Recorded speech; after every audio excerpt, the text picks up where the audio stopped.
And we're back on Thursday Night AMP, and I'm joined by a very special guest today who's going to be in New Orleans pretty much all week long and all weekend long for WrestleMania 30 from Figure4/WrestlingObserver.com. It's Bryan Alvarez. How's it going today, Bryan? Going pretty well. All right, well, first question is the obvious one. When are you taking off for New Orleans? We leave tomorrow at 11 a.m. Pacific, and I get in at 9:20 New Orleans time. So are you going to be there in time for the Jim Ross show on Thursday night? I remember you talking to JR about that last week. Well, he goes on stage at 9:30, and the plane lands at 9:20, and I think it's like, I don't know where it is from the airport. I think it's like, it depends on traffic, but probably 20 minutes, half hour, so it really depends. If we come in late, there's no chance. If we get stuck at the airport, it's going to be, I'm hoping I will get there, but we'll see. Yeah, you never know with airports. There can be layovers, delays, all sorts of problems. It's always a headache when you travel. Yeah. But it's always worth it for WrestleMania week. And I have a theory I'd like to propose to you, and you can shoot this down or you can confirm it if you think I'm right on the money.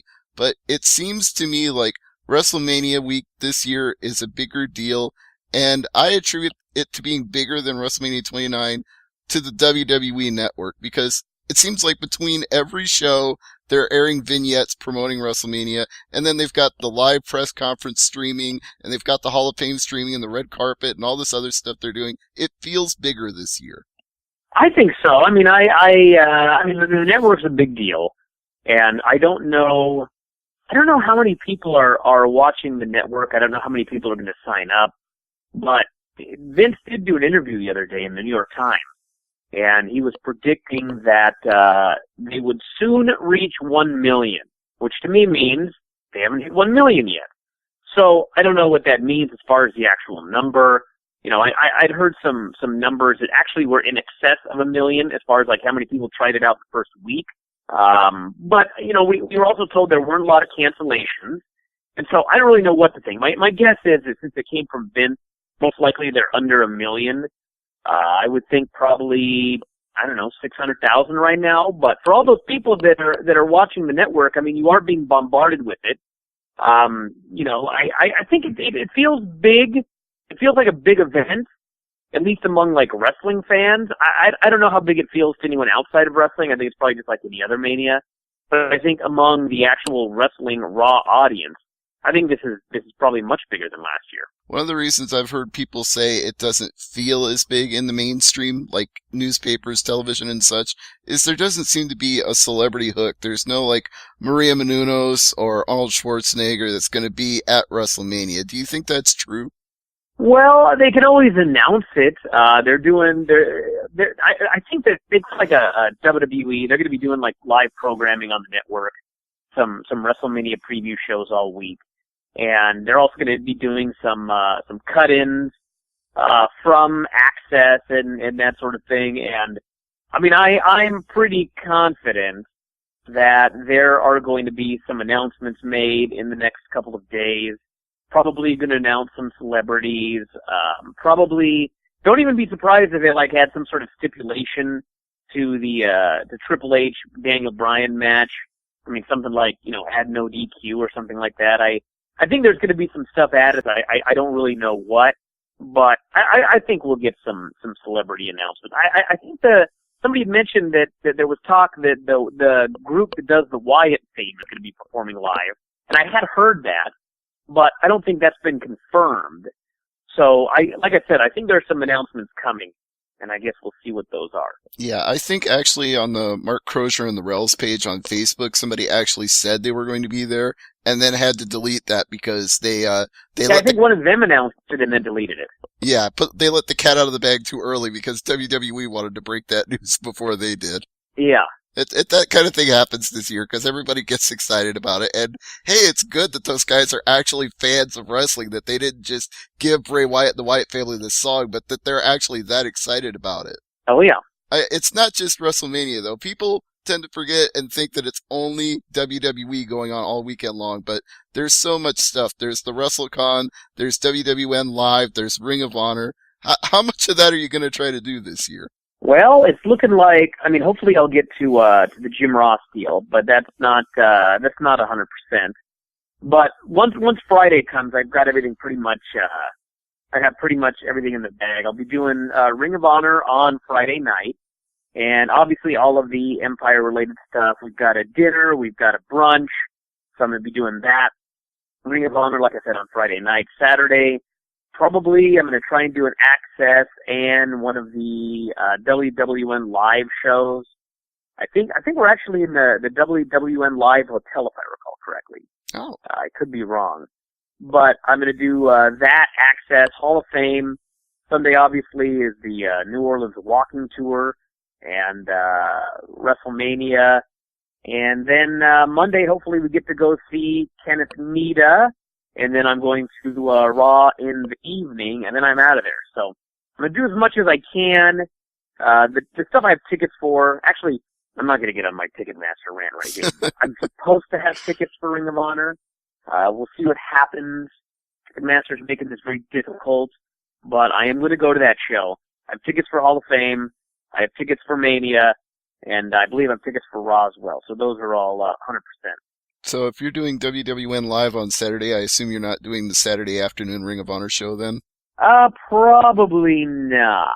I gotta, Saturdays, aside from the Hall of Fame, Saturdays we'll see what happens.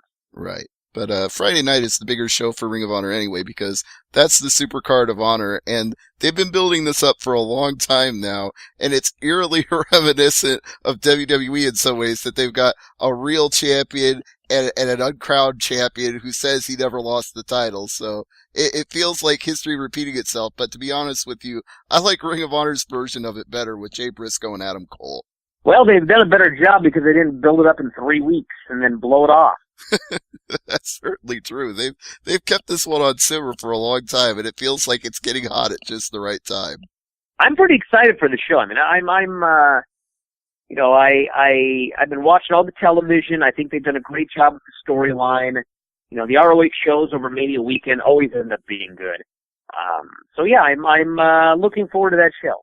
Yeah, and it's a ladder war, of course, so that's always insane whenever Ring of Honor does a ladder. They just totally destroy themselves trying to pop the crowd in those matches. Yes, hopefully everybody ends up all right.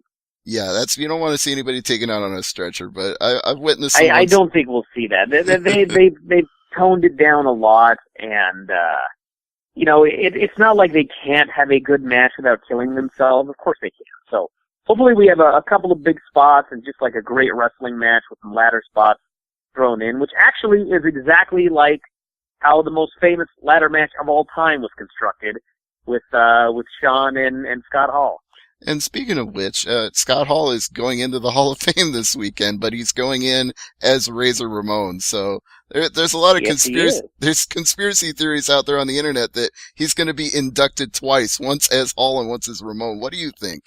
Well, it can happen. I mean, I was kind of told, don't be holding your breath for the NWO induction over the next couple of years because it's not going to happen. But as I've said a million times, first off, a lot of people are taking this Hall of Fame very seriously. It's the WWE Hall of Fame. Virtually everybody is going to get into it at some point. Scott Hall was, as much as people say Scott Hall was a bigger star than Razor Ramon, that's true. But it's the WWE Hall of Fame. It is their version of history. And as a result, they're going to do what they want to do. And what they want to do is put in their creation. And furthermore, the Scott Hall character, when he first came to WCW, the reason he was Scott Hall was because they couldn't call him Razor Ramon.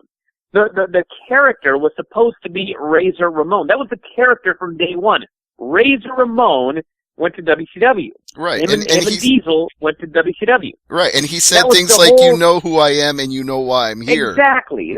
Razor Ramon went to WCW, but they couldn't use the name, so they had to use Scott Hall. So yes, Scott Hall was a much bigger star than Razor Ramon, but if WCW had their way, he would have been Razor Ramon the entire time. Mm-hmm. So I don't see what the big deal is. It's just a Hall of Fame. It's just a name. It doesn't matter. He's going to talk about WCW.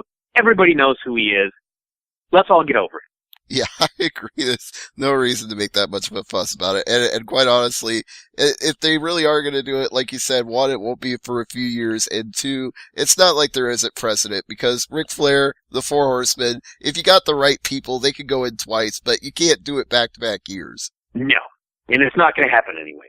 So, I assume Ultimate Warrior is the main event of the Hall of Fame. Correct me if I'm wrong about that. As far as I know. Yeah, because I also saw that they're doing like a 1-hour edited version for USA Network, and I believe they listed like the top 3, and he was one of the 3. Yeah. So, I would presume he's the main event.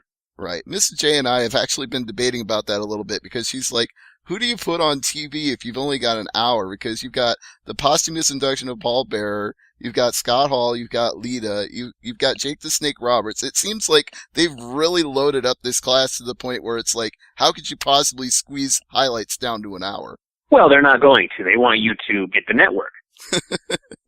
Yeah, obviously, but at the same point, it's like they know that not the few people that don't have the network are going to watch it on USA. So then it's like, what do you cut? What do you not cut? It's a tough call, but I'm sure they will find some way to squeeze everybody into it. But her prevailing theory is that there's going to be like at least 20 minutes of that hour just dedicated to Mr. T because he'll be the one that people who don't follow wrestling will be like, oh, that's Mr. T, and they'll watch. Well, it's possible, but I mean, Mr. T. I mean, maybe. Mr. T in 2014, I mean, yeah, to a certain audience, huge star. But you've got a ton of wrestling fans who probably, Mr. T is not that big a deal to them. They're young. They don't know who Mr. T is. They've seen some clips on television. You know, I don't know if he's going to be featured heavily on the TV show, to be honest. No, that's a fair argument, and you're right. They gotta try to stick to the more familiar names, but even some of those names, I mean, like Jake the Snake Roberts, he's a guy that was really big when you and I were kids, and hasn't really been in the spotlight for a few years now, so at the same token, he may not be so big to today's audience either. Sure. I don't know. I don't know. For some reason, I don't think Mr. T is going to take up a lot of the time on television, but I could be wrong. But it's a million different ways we could speculate about it, so no real reason to. We'll just watch it and enjoy it, and obviously it's going to be a better experience being there live than watching it on the network, but I do think it's a pretty cool deal that for the first time ever, you can watch the entire thing streaming, and hopefully it doesn't crash, because, I mean, we all remember your infamous rant on the Bryan and Vinny show where you were trying to watch it, and it was supposed to be on WWE.com, and it didn't work at all. How ironic that the Hall of Fame may die this year as well. It could happen twice, but, you know, they've been doing a lot of beta testing over the last month, and we've all been the guinea pigs for it. You know, every time there's been a hiccup with something like Main Event or NXT Arrival, we're the ones that are working the bugs out of the system for them. Oh, yeah. Oh, yeah. So hopefully they've beefed up their servers and got enough bandwidth for it. And of course, it always causes havoc for you at WrestlingObserver.com WrestleMania weekend because there's an inrush of traffic from people wanting to check everything out as well. So probably you've beefed up your own servers. Well, yeah. The bigger issue is it's not so much people visiting the site. We don't have any problem with people visiting the site. When I think it was Umaga. Somebody passed away, and Yahoo did an article on it, and they credited or they put a link to our website, and we got more traffic that day than we've ever gotten before or since by probably like 5 times. I mean, nothing has ever even remotely come close. And the site was fine all day long. But the issue is not people visiting the site. The people it's exactly like ROH. It's exactly what's going to happen with WWE, and did happen to them the day that they signed up. It's everybody trying to log in at the same time. So what we normally do during pay-per-views is we disable logins, and disabling logins is usually. I mean, I don't think we've ever had a crash when we disabled logins. So that's probably what we're going to end up doing on WrestleMania Sunday. Is the logins will be disabled throughout the entire show. Probably for about an hour before, an hour after, and hopefully we will not crash, so we shall see. Yeah, it sounds like a good plan, and yeah, it's definitely one of those things where if somebody links to it and everybody tries to go there and log in at the same time, you're going to have headaches and problems, but at least if anything, they're spreading out WrestleMania over 6 hours. So it may not be everybody logging in at once with that many people watching over that long a span of time. In fact, how are they Well, it's usually everybody logs in during the main event. You know, we rarely have a crash like at the beginning or the middle of a pay-per-view. The crash always comes at the end, where everybody, and I don't even know why people log in. I mean, the report on the front page for the pay-per-views is usually just, it's a free report. You shouldn't have to log in. But for some reason, a lot of people go there and they log in. I don't even know why, but they do, and the thing crashes. So we get rid of that login box and we're good. They shouldn't have to log in because it'll all be free on the front page. All right, well, that sounds like a good plan, but who knows? They might even be logging in to check in on how Kenneth Nita is doing, and as you mentioned, you're going to hopefully be able to see him over Mania weekend, so what's the latest on Barack? How's he doing today? I haven't got an update today, but he was supposed to be moved into a regular room out of the ICU, so that's really good news. Yeah, that's the best possible news. It means his condition's improving and he doesn't need to be in critical care all the time, so Godspeed to him. I mean, it's just the worst timing of all for this to happen right before everything starts to roll in New Orleans. It really sucks when you come down with something like that at the worst possible time, and he came down with it a lot harder than most people do. Oh yeah. This was no good. No, not when they put you in ICU. It never is, but Godspeed to him. Yeah. And hopefully everybody in the Empire can get a chance to say hello and wish him well and hope that his recovery is speedy. But as for WrestleMania itself, I mean, with it being a 6-hour show, what are they going to do with those first couple of hours? Do you have any idea at this point other than like the Usos tag team match? That seems like the only thing that we really know for sure is in the first 2 hours. Well, it's just going to be a lot of, there'll be a lot of panel stuff. It'll be a lot of video packages.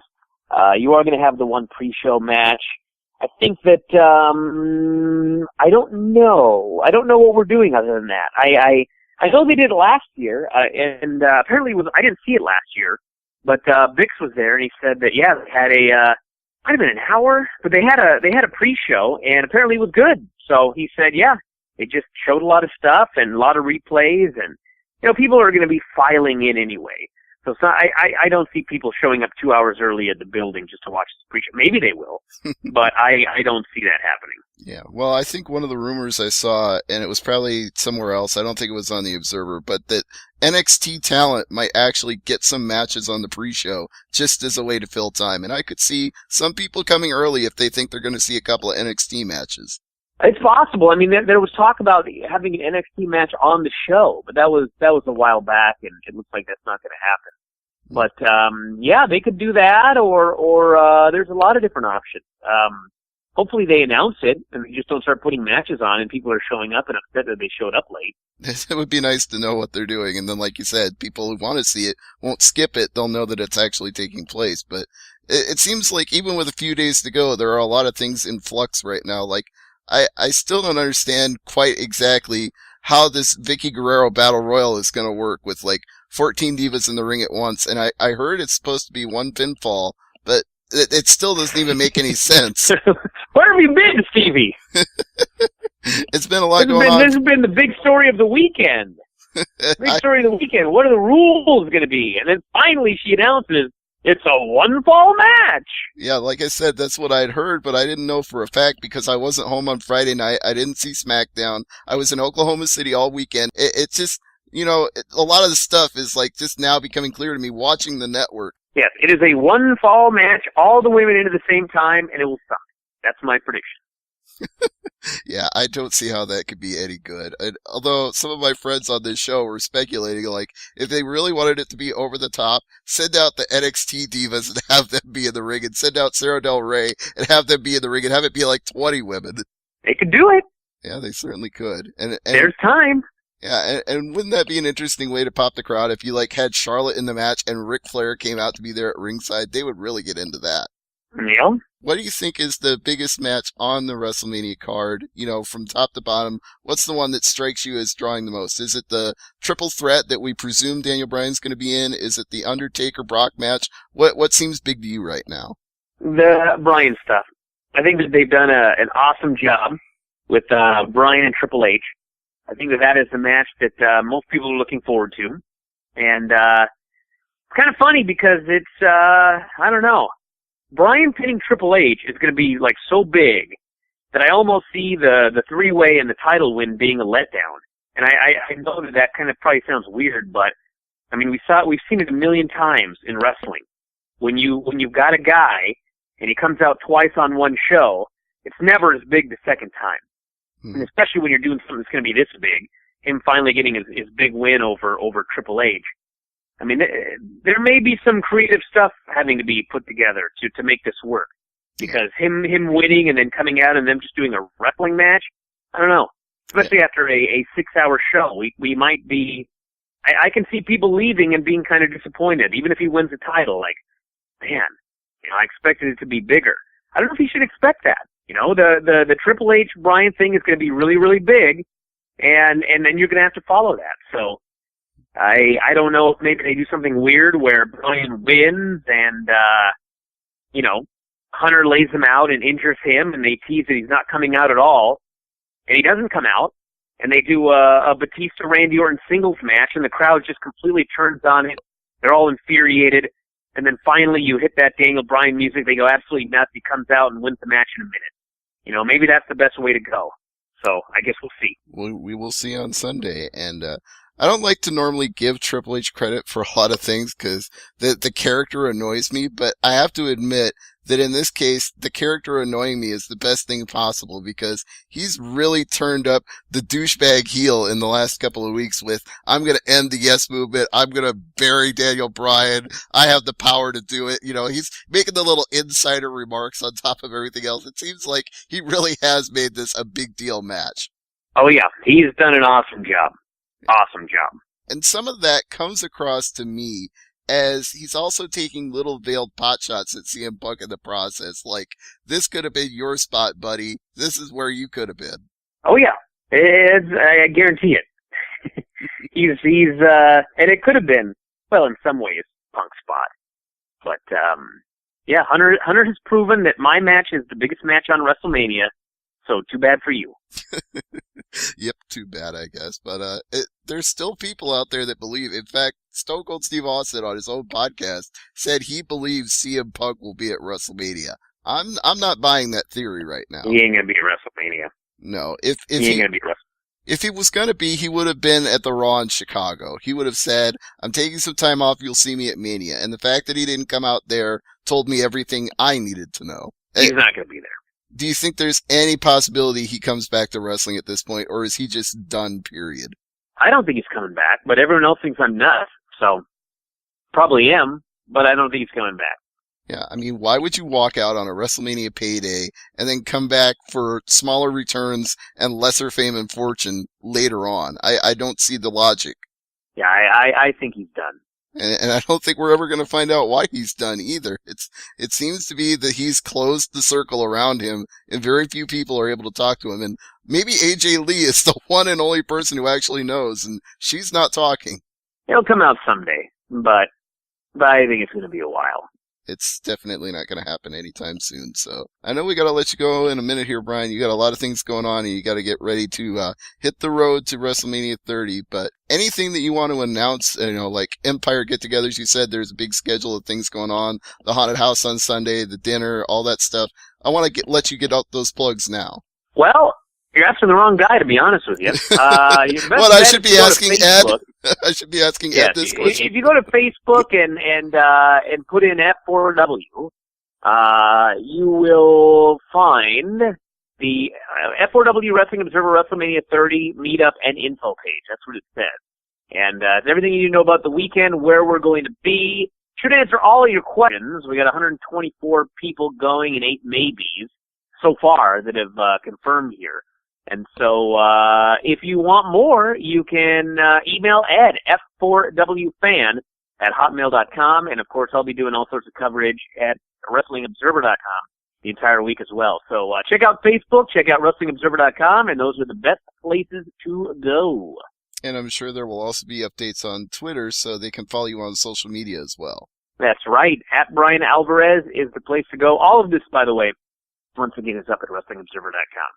Absolutely. So WrestlingObserver.com/F4WOnline.com. You can get all the info there. You can get it all on Facebook at F4W. You can get it all on Twitter at Bryan Alvarez. And Bryan, thank you so much for the time tonight. I know you got to run, but we really appreciate it. Yeah, thanks so much. Got to do a show in 5 minutes. All right. Well, who's up on tap today? We have Dave, Bix, Lance, Todd, and another Dave show, all before the end of the day. So wow, you got a very busy schedule, man. God bless. I hope you keep up with all that. Yeah, so wish me luck. All right. Thanks, Bryan. Take care and have fun in New Orleans. All right, thanks so much. All right. Bye-bye.